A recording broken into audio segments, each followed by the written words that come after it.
तो बच्चों, आप लोग हमारे जो टॉपर्स के द्वारा बनाई गई जो रिवीजन शीट्स हैं और उनको फॉलो कर ही रहे होंगे, उनके सारे वीडियोस देख ही रहे होंगे और खुद से भी रिवीजन का कैसा प्लान बनाना है ये इसके बारे में सोच रहे होंगे। कई लोगों के ये सवाल थे कि सर ये रिवीजन का प्लान बनाना कैसे है, इसको हम रिवाइज करें तो कब करें, कैसे करें, टाइम नहीं मिल रहा। कईयों के क्वेश्चन ये था कि सर 12th तो मैंने कर ली है, 12th में तो सब सही चल रहा है, लेकिन 11th वाला कैसे रिवाइज करूं। कई लोगों का ये था सर बोर्ड भी आ रहे हैं, बोर्ड के साथ हम कैसे काम रिवाइज करेंगे, कुछ भी समझ में नहीं आ रहा है। मतलब तो मैंने कशिश से कहा कि भाई कशिश ये एक बड़ी प्रॉब्लम है। अच्छा, कशिश के बारे में मैं बता दूं, कशिश जो है वर्धमान महावीर मेडिकल कॉलेज सफदरजंग के अंदर पढ़ रहे हैं और कशिश के नीट के अंदर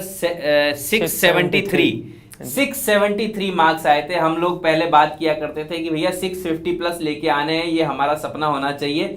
तो मेरे साथ एक एग्जाम्पल खड़े हुए हैं कि जिनके 673 मार्क्स आए। हम कशिश से ये सीखेंगे कि हमारी इस समस्या का समाधान कैसे निकले, कि रिवीजन प्लान बनाना कैसे, रिवीजन करना कब है, रिवीजन करना कैसे है। तो कशिश, आप हमें ये बताइए कि आप रिवीजन कैसे करते थे। सबसे पहले तो बोलूँगा मैंने day to day revision plan कभी नहीं बनाया, क्योंकि डे टू डे फॉलो नहीं हो पाते हैं। दिन में हज़ारों काम आ सकते हैं आपको, आपका प्लान रह जाएगा, आपका कॉन्फिडेंस वहीं लो हो जाएगा। तो बेटर वे ये है कि आप 1 महीने का, 2 महीने का या 3 महीने का रिवीजन प्लान बनाएं, आपके टाइम के हिसाब से किस टाइम पे बनाना स्टार्ट कर रहे हैं। उसमें आप चैप्टर्स डिवाइड कर दें, इतने चैप्टर्स मुझे करने हैं पूरे, मैं कौन से दिन कौन सा करता हूँ वो मैटर नहीं करता है और मुझे करने हैं, ठीक है। तो आपका प्लान ब्रॉड वे में ऐसे हो गया। उसके बाद रिवीजन कैसे करनी है, तो मेरा ये होता है जैसे कभी मेरे पास फ्री टाइम है तो मैं चीज़ें रिकॉल कर रहा हूँ। जब तक मुझे चीज़ें याद आ रही है, हफ्ता पहले पढ़ाए हुए या उससे पहले पढ़ाई हुई थी, तब तक अच्छी बात है। जैसे ही नहीं आ रही है तो मेरा किताब खोल के उसे पढ़ने का मन करेगा, तो उसमें मैं उस चीज़ को पढ़ूंगा भी। तो जो मेरे पहले कॉन्सेप्ट थे वो बार बार पढ़ने से ऑब्वियसली बात है बेटर ही होंगे, और रिवीजन तो साथ साथ हो ही रही है। राइट। तो मैंने ये पॉइंट यहाँ पे लिख लिया कि 1 या 2 महीने का रिवीजन प्लान बनाया जाए, इससे ज्यादा भी नहीं बनाया जाए, इससे कम भी ना बनाया जाए। हाँ जी। और दूसरा, फ्री टाइम में चैप्टर रिकॉल करना। हाँ जी। और अगर रिकॉल नहीं हो रहा हाँ जी, तो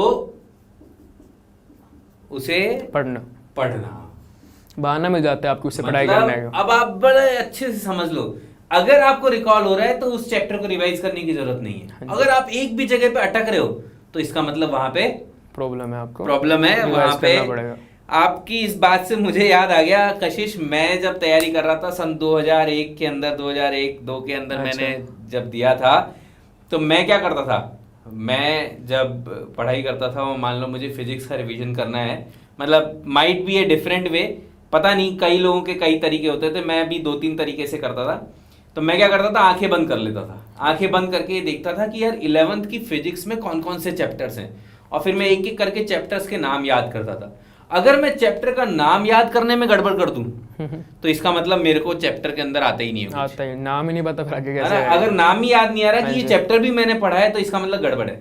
सेकंड नंबर पे क्या करता था कि नाम सारे याद आ गए, अब मैं उस एक पर्टिकुलर चैप्टर को पकड़ लेता था। मान लेते हैं कि मोशन इन स्ट्रेट लाइन, ठीक है, इस चैप्टर को मैंने पकड़ लिया, या न्यूटन्स लॉज ऑफ मोशन को मैंने पकड़ लिया, और फिर मैं ये देखता था कि यार इस चैप्टर के अंदर कौन कौन से कॉन्सेप्ट्स हैं, इसमें न्यूटन्स फर्स्ट लॉ क्या है, सेकंड लॉ क्या है, थर्ड लॉ क्या है, और आंखें बंद करके अगर मैं रिकॉल कर पा रहा हूँ तो इट मीन्स कि मुझे आता है आपको। और अगर मैं कहीं पे भी अटक गया कि यार F is equals to m a होता है, या सेकंड लॉ ये कहता था कि force is equals to rate of change of momentum, अब इस कंसेप्ट में अगर मैं अटक गया तो मैं वापस जाता था, उसको कंसेप्ट को पढ़ता था और उसको क्वेश्चन को सॉल्व करता था उससे रिलेटेड।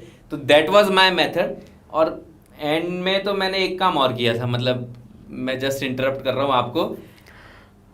मैं क्या करता था, जब सारा सिलेबस खत्म हो गया, लगभग अक्टूबर नवंबर दिसंबर के आसपास की बात है, जब मैंने रिपीट किया था, और जब रिपीट के टाइम पे नवंबर दिसंबर तक मेरा सिलेबस खत्म हो गया था, क्योंकि जेई का एग्जाम जनवरी में हुआ था उस साल। अच्छा। First paper. तो मैं क्या करता था, कागज पेन पे और एक एक चैप्टर का नाम लिखता था, उस चैप्टर के आगे उसके जो टॉपिक्स थे, इंपॉर्टेंट टॉपिक्स, उनका नाम लिखता था, उस इंपॉर्टेंट टॉपिक्स के अंदर कौन कौन से कॉन्सेप्ट थे उनका सबका नाम लिखता था। और अगर मैं एक भी जगह पे अटक जाता था, वो सही बात है, या तो मेंटल रिवीजन कर लो या लिख के कर लो, सेम वे है ना, सेम वे। तो यार आपने तो मुझे मेरी भी याद दिला दी, है ना। तो देखो भाई, ये बड़ी इंपॉर्टेंट बात इन्होंने बताई कि आप कभी भी फ्री टाइम है, कहीं साइकिल से कहीं जा रहे हो, कहीं पे कहीं किसी जगह पे बैठे हो, किसी का इंतजार कर रहे हो, कुछ भी कर रहे हो, तो आप एक बार अपने चैप्टर को रिकॉल कर लो, किसी भी चैप्टर को कर लो, और अगर आप उस चैप्टर में कहीं पे भी अटक रहे हो तो पढ़ लो, तो इसका मतलब आप पढ़ लो, हाँ जी, राइट? हाँ जी, हाँ जी। और कुछ इंपॉर्टेंट पॉइंट आप इसके अंदर बताना चाहते हैं कि रिवीजन, अब प्लान तो कैसे, मतलब और एक थोड़ा सा और एलिबरेट करो, कोई एग्जांपल दे दो। जब आप चीज़ें रिकॉल कर रहे हो ना, तो पहले सिंपल चीज़ें से करो। जैसे कि इस टाइम पे ऑर्गेनिक पढ़ रहे होगे आप सब, तो हमारे वहाँ पे सर बोलते होते थे कि ऑर्गेनिक 4 एलिमेंट्स ही हैं, कार्बन, हाइड्रोजन, नाइट्रोजन, ऑक्सीजन और हैलोजेंस। तो आप पहले एक एलिमेंट उठा लो रैंडमली, जो भी आपका मन कर रहा है, उसकी पहले बेसिक चीज़ें याद करो। इलेक्ट्रॉन कॉन्फिगरेशन क्या होती है, क्या इलेक्ट्रॉन एक्टिविटी है, मतलब जो जो बेसिक प्रॉपर्टीज़ है। उसके बाद रिएक्शन पे जाओ, उसके बाद ही सारे मैकेनिज्म पे जाओ। ऐसे स्टेप वाइज चलोगे तो रिकॉर्डिंग में आसानी नहीं होगी और चीज़ें आपके बेस से स्ट्रॉन्ग होती जाएंगी। राइट। हाँ जी। तो सिमिलरली दूसरे सब्जेक्ट के साथ भी जो है वो बेस के साथ लेते हुए और उसको स्ट्रॉन्ग करते हुए जाना है। हाँ जी। और दिमाग में सब कुछ बैठा हुआ होना चाहिए, ठीक है? तो मेरे हिसाब से इतना 2 इंपॉर्टेंट पॉइंट मैंने यहाँ पे लिखे हैं, जिसमें सबसे इंपॉर्टेंट पॉइंट है कि रिकॉल करते चले जाओ, और अगर रिकॉल नहीं कर पा रहे हो तो फिर गड़बड़ है, और उसको पढ़ लो। That is the plan. हाँ जी, है ना? यही है अल्टीमेट प्लान। तो कि मेंटल रिकॉल नहीं हो रहा है, इसका मतलब दोबारा से पढ़ने का बनता है। हाँ जी। ठीक है। देखो, जो लोग अभी 12th में और जो लोग अभी 11th का सोच रहे हैं कि यार मैं कैसे रिवाइज करूंगा, कैसे रिकॉल करूंगा, तो वो बस बैठ जाएं 10 मिनट और याद करते चले जाएं कि एक एक चैप्टर के अंदर उन्होंने क्या क्या पढ़ा था। और अगर वो याद कर पा रहे हैं देन इट्स ओके, और अगर याद नहीं कर पा रहे तो फिर ओके नहीं है। तो चलो, ये बहुत ही अच्छी इंसाइट कशिश कालरा ने हमें दी है, और आई होप कि आपको इससे फ़ायदा मिलेगा।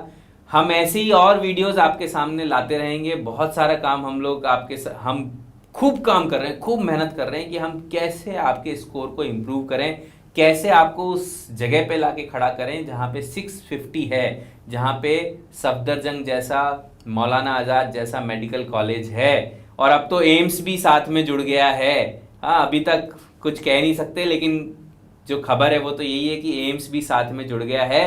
तो आप लोग चैनल को सब्सक्राइब करें, लाइक करें, और बेल आइकन के ऊपर बटन दबाएं। ये बड़ा इंपॉर्टेंट पॉइंट है ना? और देखते चलें आगे कैसे कैसे हम लोग आपको गाइडेंस देते चले जाएंगे। ठीक है? चलिए, ऑल द बेस्ट।